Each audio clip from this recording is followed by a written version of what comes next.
Our dear Muslim friends, you keep telling us the miracle of Muhammad is the Quran. So let's share with you a miracle we've discovered. Theological disasters. In other words, disasters about the nature of Allah. Consider this famous surah, Surah 109, where Muhammad is talking to the unbelievers. Look at verses 3 and 5, where Muhammad talks about the one he worships. He refers to Allah as what I worship, ma a'bud. Dear Muslim friends, don't you find this strange? The word what refers to a thing and not a person. It should have said whom I worship, which is different in Arabic. The word for that is man, here in the green, the word with the dot on top. For the non-Arabs, the word in question in the verse is ma, which simply means what, as the translation correctly states. Is the word that looks like a circle, linked to a dash, linked to a vertical line, and is pronounced as ma. Please remember what this looks like, and look it up in any Arabic grammar book. It refers to a thing without consciousness. For example, it can refer to a stone idol with famously known symbols carved in it, or to an object people touch for forgiveness purposes. Therefore, we must conclude that when Muhammad was referring to what he worshipped, it was a what and not a who, a thing and not a person.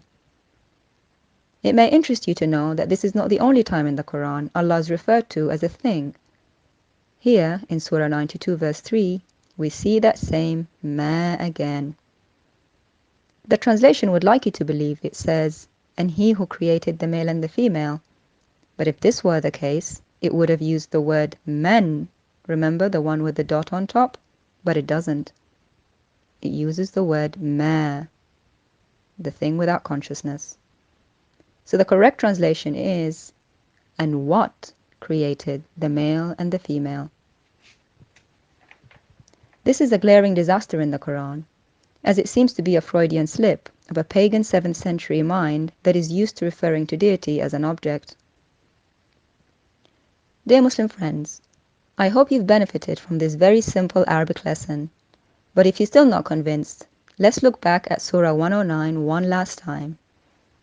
Even if we ignore all the previous points, let me ask you, does this surah strike you as a miracle?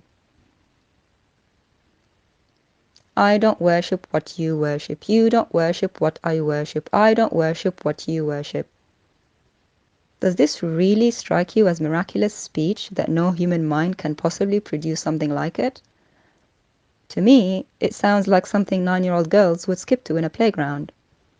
We wonder if that was how those verses were inspired. Let's invite you to come to the Lord Jesus Christ, as no one can come to the Father except through him. He says, "You shall have no other gods before me. You shall not make for yourself a carved image. You shall not bow down to them."